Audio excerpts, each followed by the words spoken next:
Guys, അപ്പോൾ എല്ലാവർക്കും സ്വാഗതം. നമ്മളിന്ന് ഫാമിലി ആയിട്ട് അതിരപ്പള്ളി പോകണ്ട. അപ്പോൾ എല്ലാവർക്കും സ്വാഗതം. ഈ മാർച്ച് ഏപ്രിലൊക്കെ ആകുമ്പോൾക്ക് നല്ല ചൂടായിരിക്കും. ഈ ചൂട് സമയത്ത് മൊത്തത്തിലൊന്ന് കുളിരാന്ന് പറഞ്ഞാലെങ്കിൽ എല്ലാവർക്കും ഒരു രസകരമായിട്ടൊരു സംഭവം കിട്ടും. അപ്പോൾ നമ്മൾ ആദ്യം ചിന്തിച്ചത് നേരെ അതിരപ്പള്ളിക്ക് പോകാന്നുണ്ടാകും. നമ്മുടെ വീട്ടിൽ നിന്ന് ഒരുപാട് ദൂരമുണ്ട്, എന്നാലും നമ്മൾ അതിരപ്പള്ളിക്ക് വിടുവാണ്ടോ. ഏഴാറ്റുമുഖം കഴിയുമ്പോൾ തന്നെ ഒരു ചെക്കിങ് റോഡ്. അപ്പോൾ ഈ ചെക്കിങ്ങിൽ നമ്മളെ വണ്ടി നമ്പറൊക്കെ കൊടുത്തിട്ടുണ്ടോ മുന്നോട്ട് പോകാനായിട്ട്. നമ്മളിപ്പോൾ പോകും വഴിയൊക്കെ ആനനെയൊക്കെ പ്രതീക്ഷിച്ചാണ്ടാ പോകണം. കാരണം ഈ എണ്ണപ്പനയുടെ ഉള്ളിൽ കൂടെയൊക്കെ പോകുമ്പോൾ ആനനെ ശരിക്കും നല്ല രീതിയിൽ കാണാൻ പറ്റുമെന്നാണ് കുറേ ആളുകൾ പറഞ്ഞേട്ടോ. അപ്പോൾ ഇവിടെയൊക്കെ ആന ഉണ്ടെങ്കിൽ നമുക്ക് കണ്ടിട്ട് ഇങ്ങനെ പോവുകയും ചെയ്യാം. അപ്പോൾ വണ്ടി ഒന്നും നിർത്തതൊന്നുമില്ല, നമ്മൾ നേരെ മുന്നോട്ട് പോകാണ്ടോ. എന്തായാലും നല്ല അടിപൊളിയായിരുന്നുണ്ടോ ആ ഒരു എണ്ണപ്പനയുടെ ഉള്ളിൽ കൂടെയുള്ള യാത്രകളൊക്കെ. ഗൈസ്, അതിരപ്പള്ളി വന്ന ആളുകളൊക്കെ ഇവിടെ നിന്ന് ഗവൺമെൻറ്റിൻ്റെ ഒരു ടിക്കറ്റ് സിസ്റ്റം ഉണ്ട്. അപ്പോൾ അവിടെ നിന്ന് ടിക്കറ്റ് എടുത്തിട്ട് നമുക്ക് മുന്നോട്ട് പോകാം കേട്ടോ.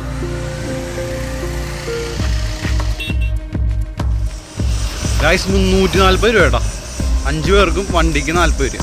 ഇവിടേക്ക് ഇത്ര പൈസ ഉണ്ടെങ്കിൽ ഞാൻ ഇപ്പോഴാണ് അറിയണം. നമ്മളെ ഇവിടെ എത്തിയടാ. നമ്മളപ്പോൾ ഇവിടെ നിന്ന് കുറച്ച് വ്യൂ ഉണ്ട്, കലക്കം വ്യൂ ഉണ്ടോ, അത് നോക്കാം. അവരിതേ ബാക്കിൽ വന്നുകൊണ്ടിരിക്കണ്ട. നമ്മൾ പോയിട്ടുണ്ട് കേട്ടോ. നല്ല രീതിയിൽ വെള്ളമാണ് കേട്ടോ. അതിൻ്റെ താഴെ ആളുകൾ നിന്ന് കുളിക്കുന്നത് നമുക്ക് കാണാം. പക്ഷെ നമ്മൾ അങ്ങോട്ട് പോകുന്നില്ല. അങ്ങോട്ട് പോകുന്നത് കുറച്ച് ഇടങ്ങേറാണ്. കാരണം വെച്ചിട്ടുണ്ടെങ്കിൽ നടന്ന് ഉപ്പാറുള്ളത്. അപ്പം പോകുന്നവർക്ക് നല്ല രീതിയിൽ എൻജോയ് ചെയ്ത് അവിടെ നിൽക്കുന്നത് നമുക്ക് കാണാൻ പറ്റും കേട്ടോ. അതിൻ്റെ ബാക്കിൽ നമ്മളവിടെ കുറച്ച് നേരം നിന്നിട്ട് ഫോട്ടോ എടുത്തു. അതിനുശേഷം നേരെ നമ്മൾ വെള്ളത്തിലേക്ക് ഇറങ്ങാനുള്ള പരിപാടിയായിരുന്നു കേട്ടോ. ഇവിടെ നിന്ന് കുറച്ച് നടക്കാനുണ്ടോ. നല്ല വെയിലെന്ന് വെച്ചിട്ടുണ്ടെങ്കിൽ നല്ല വെയിലാണ്ടോ. ഇവിടെ നിന്ന് കുറച്ച് നടക്കാനുണ്ട്. അപ്പോൾ ഇതാണ് മെയിൻ എൻട്രൻസ് വന്നത്. അപ്പോൾ ഇതിലെയാണ് നമ്മൾ നേരെ മുകളിലേക്കാണ്. അപ്പോൾ ഇവിടെ വന്നപ്പോൾ ഒരുപാട് പേര് ബസ്സിന് വരുന്ന ആളുകളാണ് കേട്ടോ. അപ്പോൾ ചാലക്കുടിയിൽ നിന്ന് അങ്കമാലിയിൽ നിന്നൊക്കെ ഒരുപാട് പേര് ബസ്സിന് വന്നവരെ നമുക്ക് കാണാൻ സാധിച്ചേട്ടോ. കാടിൻ്റെ വന്യത എങ്ങനെയുണ്ട് കയറ്റം? സംഭവം കാണിച്ചാട്ടെ. ഫെൻസിങ് ഒക്കെ വേണ്ട, ആന വരാണ്ടിരിക്കാൻ വേണ്ടി ചെയ്യുന്ന പരിപാടി ഉണ്ടോ. മൊത്തം ഫെൻസിങ്. ചില സ്ഥലത്തൊക്കെ ഫെൻസിങ് പൊട്ടിച്ചിട്ടുണ്ടാവും. താഴെ ഉണ്ടോ ഇതിൻ്റെ താഴെ? ആ കണ്ടോ ആനയുണ്ട് നട ചേട്ടൻ പറയണം. ആ ആനയുണ്ടെന്ന് ഒരു ചേട്ടൻ പറഞ്ഞു ഇവിടെ. ഇപ്പം വിളിച്ചു പറഞ്ഞിട്ട് പോകണ്ടായിരുന്നു. ആ ഫെൻസിങ്ങിൻ്റെ അപ്പുറമായിട്ട് കണ്ടോ പറഞ്ഞിട്ട് പോകണ്ടായിരുന്നു ആ ചേട്ടൻ പറഞ്ഞേട്ടാ. ഫെൻസിങ്ങിൻ്റെ അപ്പുറം ആന ഉണ്ടെന്ന്. നമുക്ക് അങ്ങോട്ടൊന്നും പോകാൻ പറ്റില്ല.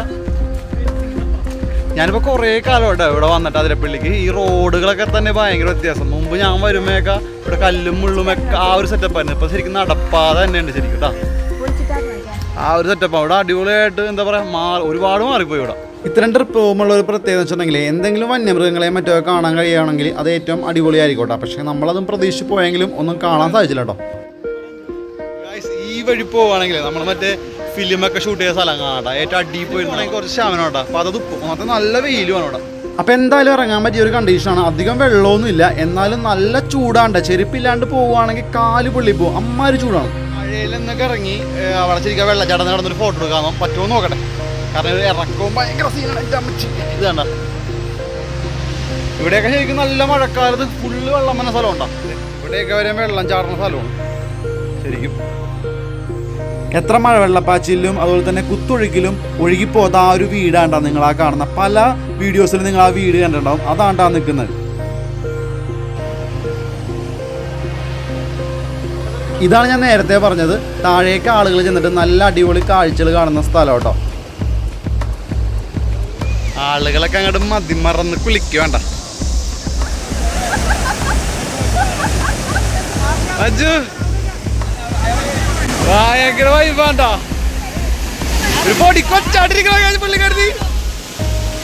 വേറെ ഒന്നും നോക്കിയിട്ടാ പോയി ഞങ്ങൾ വെള്ളത്തിൽ കിടന്ന്. കാരണം അത്രയും തണുപ്പാണ്. ഈ ചൂടത്ത് അത്രയും തണുപ്പി കിടക്കാന്ന് വെച്ചിട്ടുണ്ടെങ്കിൽ ഭയങ്കര സെറ്റപ്പാണ്. പിന്നെ ഒരുപാട് ആളുകളുണ്ട്, പ്രത്യേകിച്ച് ഹിന്ദിക്കാരൊക്കെ ഒന്ന് കൊച്ചുങ്ങളായിട്ട് കിടക്കണമാണ്. കൈ കുഞ്ഞുങ്ങളായിട്ട് നിൽക്കുന്നുണ്ടെങ്കിൽ നമ്മൾ ഞെട്ടിപ്പോവും. പ്രത്യേകിച്ച് നമ്മുടെ നാട്ടിലെ ആളുകളാണെങ്കിൽ അതിന് തണുപ്പടിക്കും, അസുഖം വരും എന്നൊക്കെ പറഞ്ഞ് അകറ്റി നിർത്തുമ്പോൾ അവർ വെള്ളത്തിൽ ഇറക്കേണ്ട പിള്ളേരെ വളർത്തുന്നത്.